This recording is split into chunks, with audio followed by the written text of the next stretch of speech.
नमस्कार सभी को। अल्फाज हमारे के सीजन 2 के एपिसोड नंबर 14 में आप सभी का स्वागत है। तो पद्मा मैम हमारे साथ पिछले एपिसोड में भी आई थी, इस बार भी आई है। तो पद्मा मैडम को हम लोग आमंत्रित करते हैं। पद्मा मैम, आप प्लीज आइए और अपनी कविता में सुनाइएगा। नमस्कार अल्फाज, हमारे मंच को सभी उपस्थित और अनुपस्थित जनों को भी वो लोग सुनेंगे जरूर। मेरी कविता का शीर्षक है बिखरे पत्ते। रोज बगीचे में बिखरे पत्तों को देख, रोज बगीचे में बिखरे पत्तों को देख आश्चर्य होता है।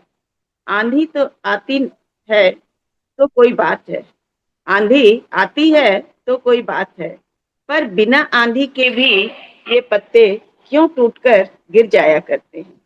फिर बिना आंधी के भी ये पत्ते क्यों टूटकर गिर जाया करते हैं। ऐसा नहीं कि इसमें सिर्फ पीले पत्ते रहते हैं। ऐसा नहीं कि इसमें सिर्फ पीले पके पत्ते रहते हैं, बल्कि कोमल छोटे बड़े सब पत्ते बिखरे रहते हैं। बल्कि कोमल छोटे बड़े सब पत्ते बिखरे रहते हैं। सोचने पर पता चला सोचने पर पता चला, अरे यह तो नियति के थपेड़े हैं। सोचने पर पता चला, अरे यह तो नियति के थपेड़े हैं। जिस प्रकार इंसान जिस प्रकार इंसान अनिश्चित नियति के झंझावात से जूझता है, जिस प्रकार इंसान अनिश्चित नियति के झंझावात से जूझता है, उसी प्रकार ईश्वर के ये बनाए सभी अनबोलते प्राणी उसी प्रकार ईश्वर के बनाए ये सभी अनबोलते प्राणी भी इसी रास्ते से गुजरने को मजबूर होते हैं। इस प्रकार ईश्वर के बनाए सभी अनबोलते प्राणी भी इसी रास्ते से गुजरने को मजबूर होते हैं। कोमल छोटे पत्तों को इंसान ही तोड़कर मसल कर फेंक दिया करते हैं। कोमल छोटे पत्तों को इंसान ही तोड़कर मसल कर फेंक दिया करते हैं। जिस प्रकार समाज में छोटे बच्चों पर अत्याचार होते आ रहे हैं, जिस प्रकार समाज में छोटे बच्चों पर अत्याचार होते आ रहे हैं। बड़े हरे पत्तों को कीड़े खाने की वजह से गिर जाते हैं। बड़े हरे पत्ते कीड़े खाने की वजह से जाते हैं। ठीक उसी प्रकार जैसे ठीक उसी प्रकार जैसे इंसानी युवक गलत संगति में पड़ अपने जीवन से हाथ धो बैठता है। ठीक उसी प्रकार जिस प्रकार इंसानी युवक गलत संगति में पड़ अपने जीवन से हाथ धो बैठता है। कुछ वयस्क पत्ते, हरे पीले मिश्रित पत्ते पेड़ की बोझ तले दबकर गिर जाते हैं। कुछ वयस्क पत्ते, हरे पीले मिश्रित पत्ते पेड़ की बोझ तले दबकर गिर जाया करते हैं। वैसे ही जैसे वयस्क इंसान अपनी जिम्मेदारियों के बोझ तले दबकर वैसे ही जैसे वयस्क इंसान अपनी जिम्मेदारियों के बोझ तले दबकर बीमारियों का शिकार हो जाया करता है। वैसे ही जैसे वयस्क इंसान अपनी जिम्मेदारियों के बोझ तले दबकर बीमारियों का शिकार हो जाया करता है। और पीले पत्ते और पूरे पीले पत्ते जो अपनी उम्र की थकान की वजह से गिर पड़ते हैं।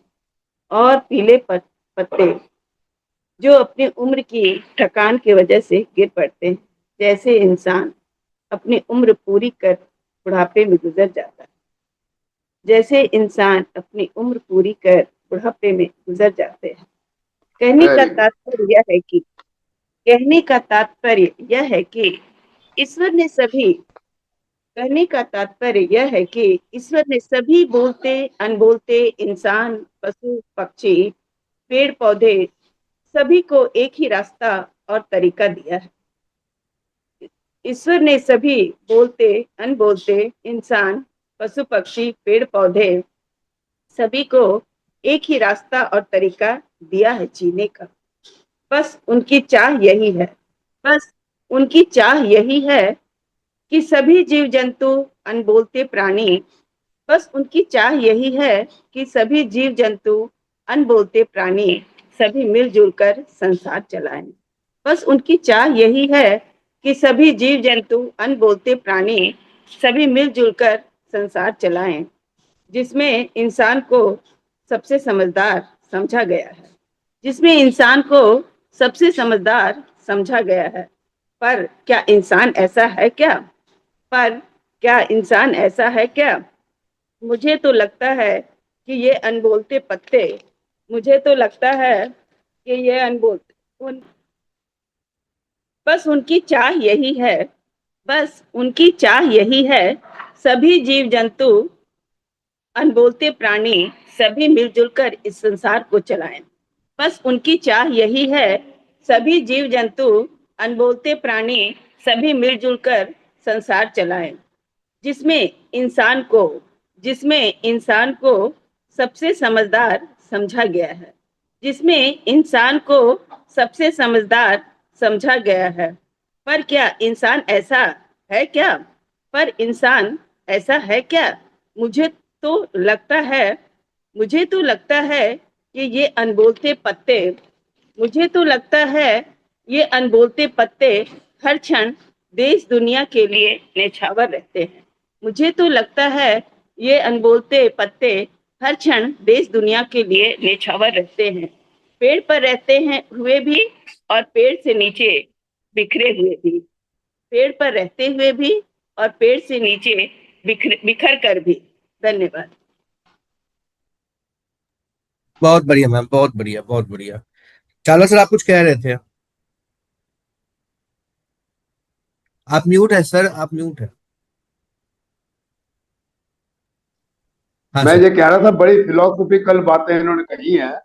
पत्तों के साथ, पेड़ के साथ, बचपन से जवानी का और बुढ़ापे का, सारी बातों को जो दर्शन दिया इन्होंने, तो बात तो बढ़िया। इन्होंने बड़ी गहराई से ढूंढी है।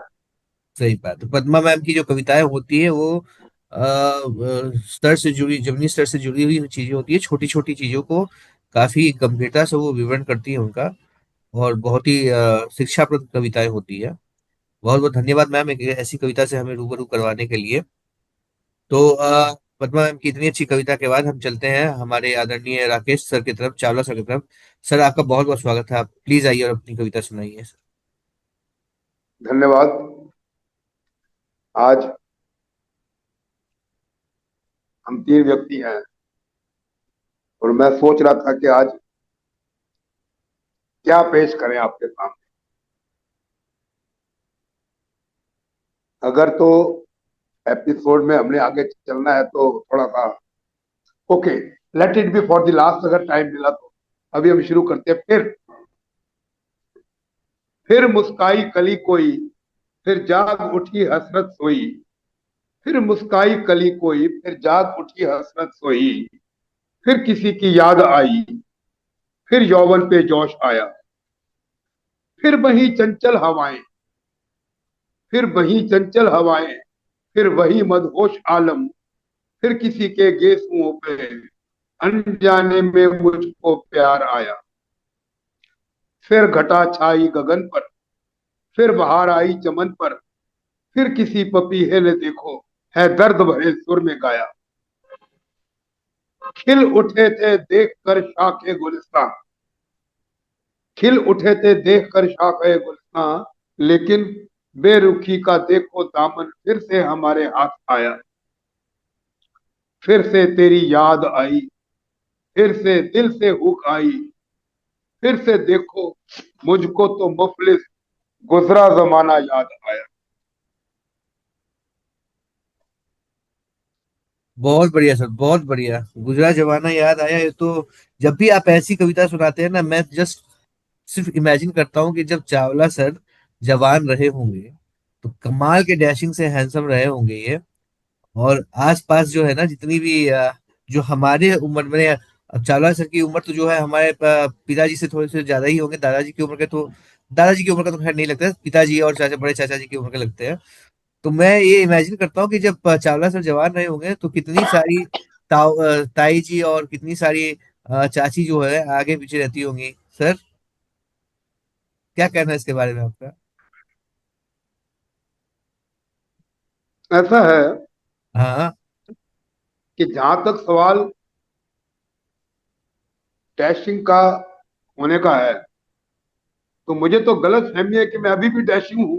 नहीं नहीं, आप तो हम है, इसमें ये गलत है फहमी तो नहीं तभी होनी तो चाहिए। इतना जवानी में अच्छा अच्छा कविता आज अरे भी उसी जिंदा दिली से बोलते हैं और ये लिखते हैं। ये गलत फहमी नहीं है, ये सच्चाई है। आप है दूसरा डैशिंग, आप है डैशिंग, लेकिन क्या है ना कि दूसरा ये है कि जहां तक तितलियां का चाचियों ताइयों का सवाल है, ये शायद मैंने पीछे भी कहा था, एक बार सुनाई थी मैंने, कि वो तितलियां कहाँ वापस आती है।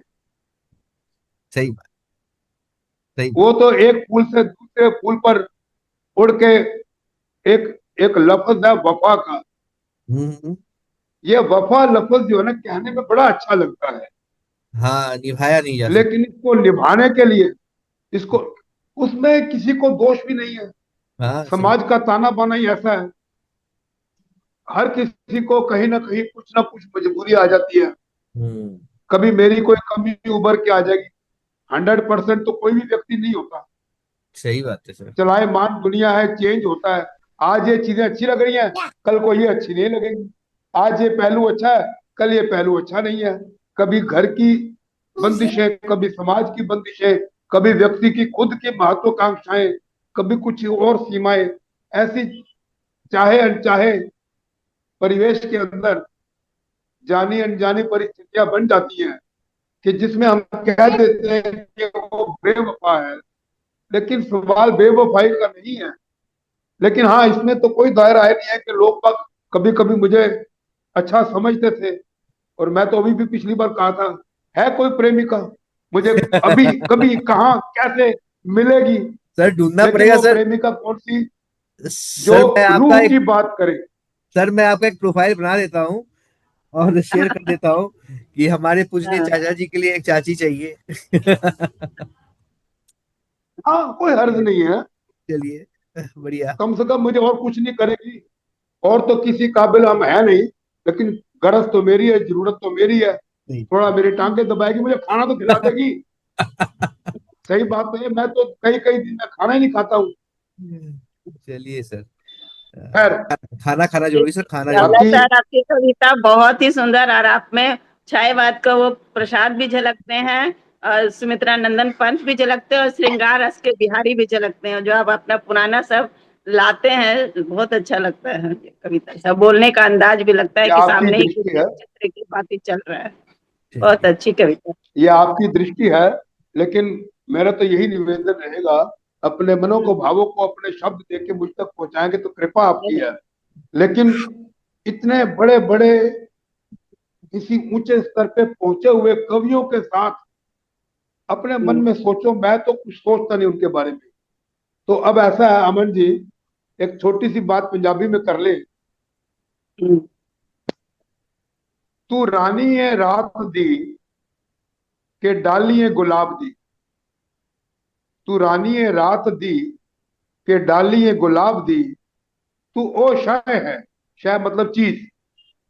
तू ओ शय है जिन्नू वेख के भुल जाए रब भी कापी गुनाह दे हिसाब दी। वाह, वाह, वाह, वाह। तेरिया अखा दी बाबत की कवां, तेरिया अखा दी बाबत की कवां। हन मस्तियां दा खजाना के हन नशे दा एक पैमाना। किधरे एहो त्यो खुमार नहीं जिस दा दीवाना है जमाना। तेरे बुल्ला दी बाबत की कवां। रंग जिवें चढ़दे सूरज दियां किरणां घूरदियां। बाबू गिर जाओगे पीछे। Red lips. तेरे बुल्ला दी बाबत की कवां। रंग जिवें चढ़दे सूरज दियां किरणां घूरदियां। ते रस जिवें होण दो लड़ियां अंगूर दियां। ਇਹੋ ਤੇ ਗੁਨਾਹਗਾਰ ਨੇ ਕਿਸੇ ਬੇਗੁਨਾਹ ਦੇ ਕਸੂਰ ਦੀਆਂ। ਤੇਰੀਆਂ ਤਨਹਾ ਬਾਹਾਂ ਦੇ ਵਿੱਚ, ਤੇਰੀਆਂ ਤਨਹਾ ਬਾਹਾਂ ਨੇ ਕਿ ਜਿਵੇਂ ਸੁਨਸਾਨ ਰਾਵਾਂ। ਤੇਰੀਆਂ ਤਨਹਾ ਬਾਹਾਂ ਨੇ ਕਿ ਜਿਵੇਂ ਸੁਨਸਾਨ ਰਾਵਾਂ। ਮੈਂ ਰਾਹ ਭੁੱਲਿਆ ਮੁਸਾਫਿਰ ਐਨਾ ਚ ਕਦ ਤੱਕ ਨਾ ਆਵਾਂ। ਹੁਣ ਕੋਈ ਮੰਜ਼ਿਲ ਨਹੀਂ, मकसद नहीं कोई मेरी जिंदगी दा, बस एक बार इन्हां राहां दे विच भटक जावां। आहा, आहा। तेरे परवट्टिया च सदा। परवट्टे समझते हो ना आप क्या होते हैं पंजाबी? हाँ सर। क्या होता है परवट्टे जी? ओए, करवटे या करवटे या एक हाँ। मिनट। अच्छा, ये हाँ ठीक है। हाँ, भा हम्म। भा भालू वाले भा से भरवट्टे। हाँ हाँ हाँ। तेरे परवट्टिया तेरे परवट्टिया च सदा। There is sort of invitation. तेरे परवट्टिया च सदा ते कुछ देन दा इरादा। तेरे परवट्टिया च सदा ते कुछ देन दा इरादा। सदा मीन इनविटेशन। तेरे परवट्टिया च सदा ते कुछ देन दा इरादा। तेरियां जुल्फां दे खंभ ने कि दित्ती नूं छुपाण लई। नाजुक है ऐनी कि हर घड़ी ते यार ने तेरियां अखां हंझू गिराण लई। ते हर वेले ते यार ने तेरे गल्लां दियां सिप्पियां उन्हां हंझूआं दे मोती बनाण लई। कदी किसे नूं ठंड भी पाई आ या रखिया है रूप बस तरसान लई। तो अमन जी, तू खामोश है।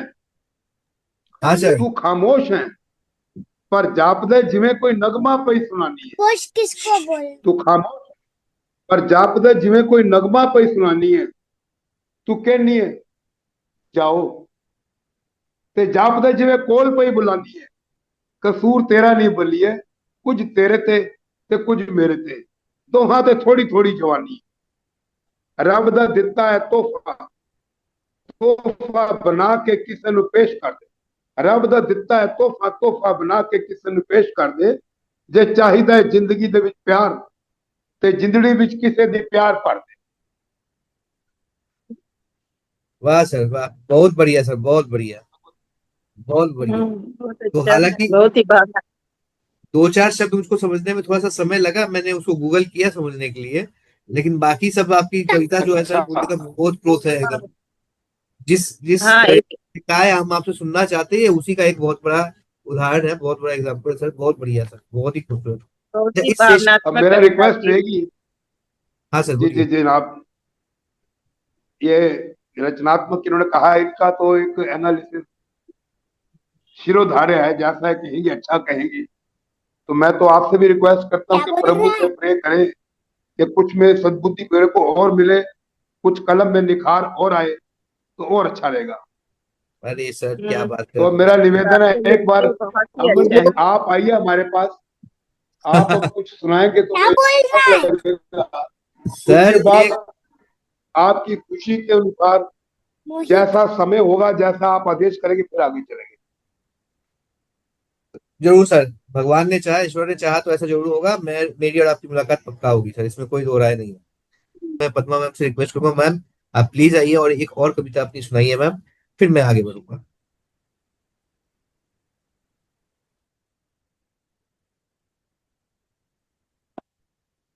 फिर से अल्फाज हमारे मंच को नमस्कार, सभी उपस्थित अनुपस्थित जनों को नमस्कार।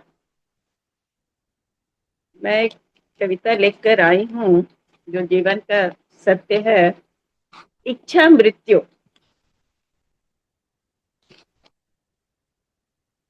बहुत बढ़िया। है अधिकार बहुत बड़ा बढ़िया आपने जीने विषय चुना है मैडम।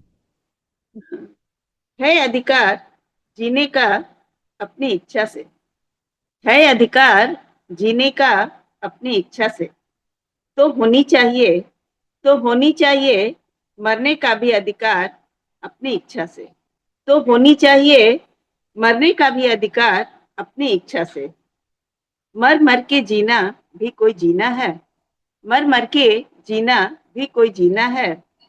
जीना है तो जिंदा दिली से अपनी इच्छा से। जीना है तो जिंदा दिली से अपनी इच्छा से। और मरना है तो वही जिंदा दिली से अपनी इच्छा से। तो मरना है तो वही जिंदा दिली से अपनी इच्छा से। कलयुग की स्थिति यह हो गई है कि कलयुग की स्थिति यह हो गई है कि इंसान अपनी मजबूरियों के कारण इंसान अपनी मजबूरियों के कारण बिना मर्जी के जिए जा रहा है। इंसान अपनी मजबूरियों के कारण बिना मर्जी के जिए जा रहा है।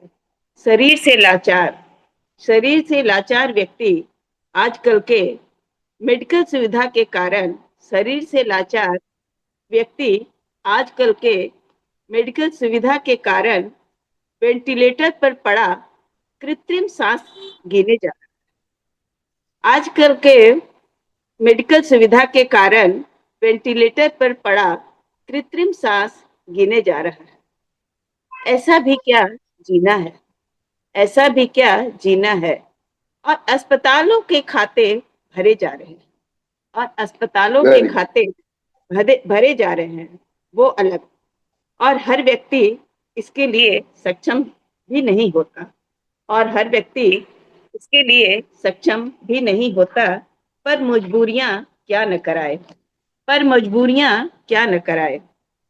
आजकल आजकल ये भी देखा गया जा रहा है, आजकल ये भी देखा जा रहा है कि युवा वर्ग मृत्यु काल के चक्र में फंसता जा रहा है।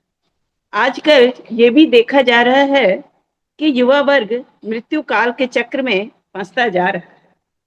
और माएं सांसें थामे उनके गम को पीने को मजबूर है। और माएं सांसें थामे उसके गम को पीने को मजबूर है। यदि इच्छा मृत्यु की सुविधा यदि इच्छा मृत्यु की सुविधा ईश्वर और सरकार की तरफ से रहे, यदि इच्छा मृत्यु की सुविधा ईश्वर और सरकार की तरफ से रहे, तो माएं अपने बच्चों को अपना जीवन दान दे बचा सकती है। तो माएं अपने बच्चों को अपना जीवन दान दे बचा सकती है। यूं देखा जाए तो वृद्धा आश्रम भी भरे पड़े हैं वृद्ध लोगों से। यूं देखा जाए तो वृद्धा आश्रम भी भरे पड़े हैं वृद्ध लोगों से, जिन्हें जीने की चाह नहीं है, जिन्हें जीने की चाह नहीं है। उनकी मजबूरियां अपनी मजबूरियों के कारण, जिन्हें जीने की चाह नहीं है अपनी मजबूरियों के कारण। हालांकि सरकार मददगार है इनके लिए, हालांकि सरकार मददगार है इनके लिए। सोचना है कि सोचना है कि जिस प्रकार रिटायरमेंट का उम्र निश्चित है, जिस प्रकार रिटायरमेंट का उम्र निश्चित है, उसी प्रकार मरने का भी एक उम्र निश्चित होनी चाहिए। उसी प्रकार मरने का भी एक उम्र निश्चित होनी चाहिए। या फिर इच्छा मृत्यु की सुविधा हो, या फिर इच्छा मृत्यु की सुविधा हो। उनकी जगह युवा वर्ग अपनी जिंदगी जी लेगा, उनकी जगह युवा वर्ग अपनी जिंदगी जी लेगा। उनके छोटे छोटे बच्चे उनके छोटे छोटे बच्चे अपने माता पिता से वंचित नहीं हो पाएंगे। उनके छोटे छोटे बच्चे अपने माता पिता से वंचित नहीं हो पाएंगे। और सबसे जरूरी बात कि लाइलाज बीमारियों से जूझते हुए लोगों को और सबसे जरूरी बात कि लाइलाज बीमारियों से जूझते हुए लोगों को इच्छा मृत्यु की सुविधा होनी चाहिए। और सबसे जरूरी बात कि लाइलाज बीमारियों के मरीजों को इच्छा मृत्यु की सुविधा होनी चाहिए। क्योंकि वैसी स्थिति में सिर्फ वही व्यक्ति ही नहीं क्योंकि वैसी स्थिति में सिर्फ वही व्यक्ति ही नहीं बल्कि व्यक्ति का पूरा परिवार तिल तिल मरता है। क्योंकि वैसी स्थिति में सिर्फ वही व्यक्ति ही नहीं बल्कि व्यक्ति का पूरा परिवार तिल तिल मरता है। और पैसों का तो कहना ही क्या और पैसों का तो कहना ही क्या पैसे पानी की तरह बहाए जाते हैं। पैसे पानी की तरह बहाए जाते हैं इन घूसखोरी वाले अस्पतालों के चक्कर में, इन घूसखोरी वाले अस्पतालों के चक्कर में। ये तो ईश्वर से यही यूं तो ईश्वर से यही प्रार्थना है कि यूं तो ईश्वर से यही प्रार्थना है कि जीवन दे तो अच्छी दे, जीवन दे तो अच्छी दे, नहीं तो ना दे। जीवन दे तो अच्छी दे, नहीं तो ना दे। और दे ही दिया है तो इच्छा मृत्यु की भी सुविधा निर्धारित करे। और दे ही दिया है तो इच्छा मृत्यु की भी सुविधा निर्धारित करे। और सरकार से भी गुजारिश है कि इच्छा मृत्यु का प्रावधान भी निर्धारित करे। और सरकार से भी गुजारिश है कि इच्छा मृत्यु का प्रावधान भी निर्धारित करे। ऐसे 2018-2005 में ऐसे 2018-2005 में संविधान में गरिमा मृत्यु इच्छा मृत्यु का जिक्र है। ऐसे 2018-2005 में एक संविधान में गरिमा मृत्यु इच्छा मृत्यु का जिक्र है। जीना है तो सम्मान से जियो, जीना है तो सम्मान से जियो, यदि मरना है तो भी उसे सम्मानजनक बनाओ। जीना है तो सम्मान से जियो, यदि मरना है तो उसे भी सम्मानजनक बनाओ।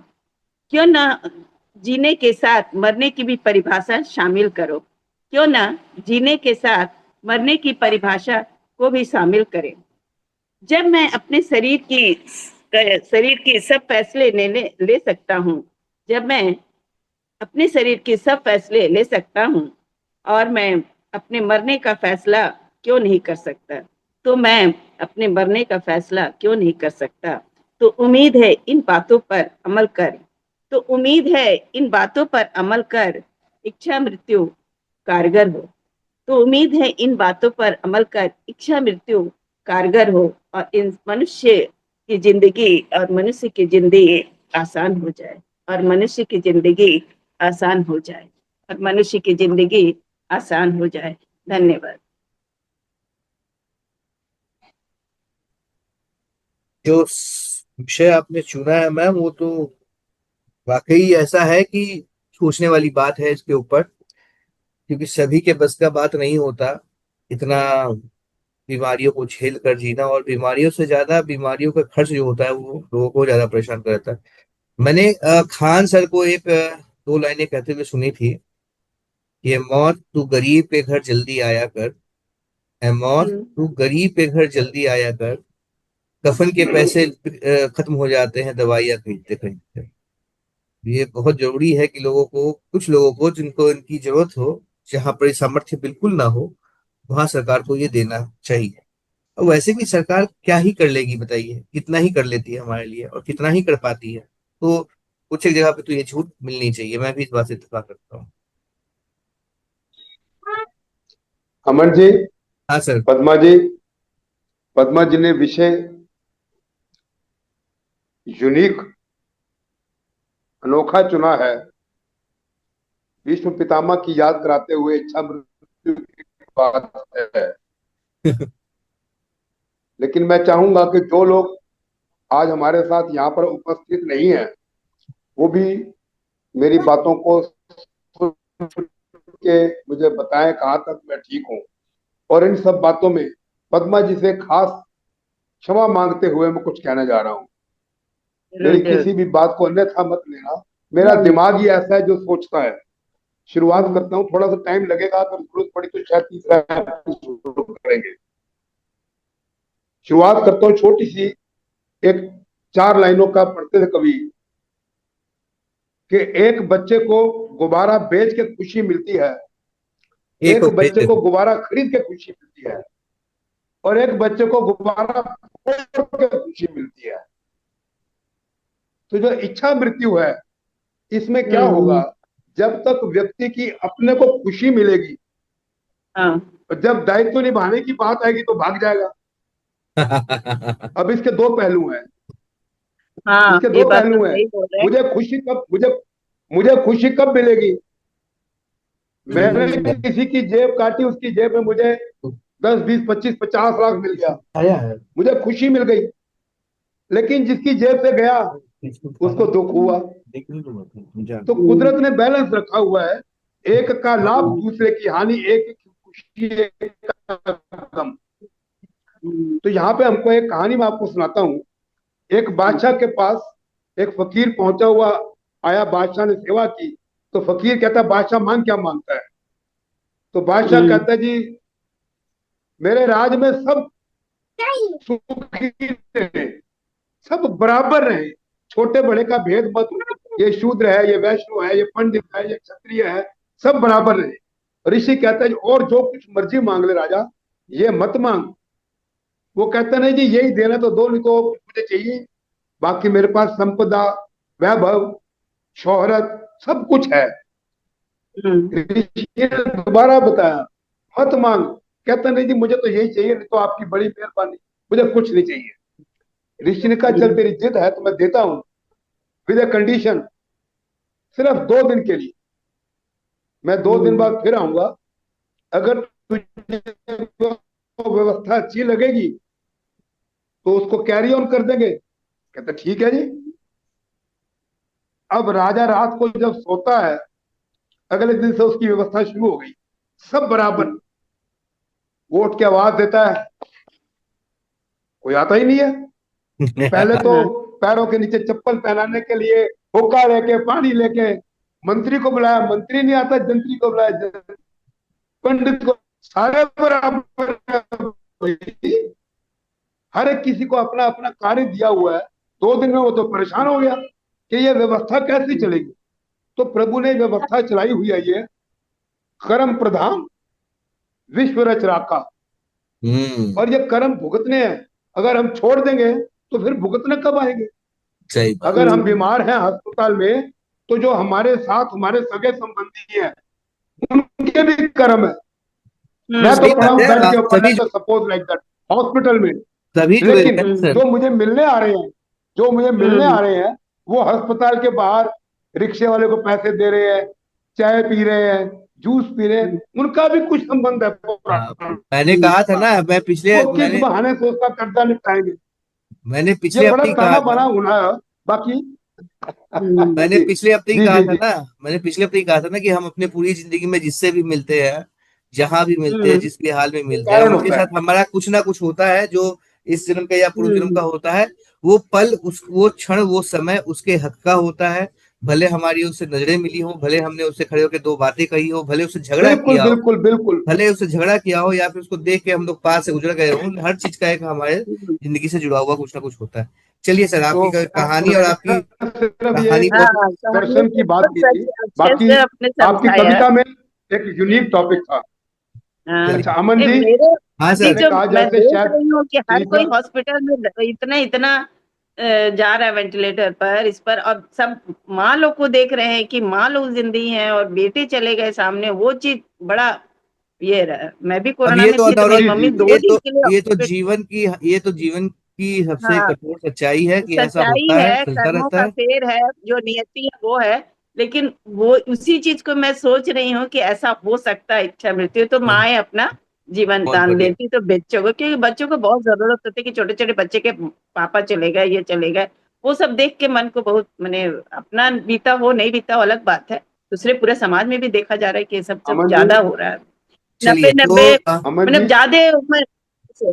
हमारे पास भी समय जितने भी समय लोग कम जब आते बचता हैं है। हमारे एपिसोड में, हमारे जितने भी पास लोग भी आते हैं समय हम्म एपिसोड में, आप हर बार हम्म एपिसोड का समापन खुद करते हैं। अमन जी की कविता आखिर में होती है। समय।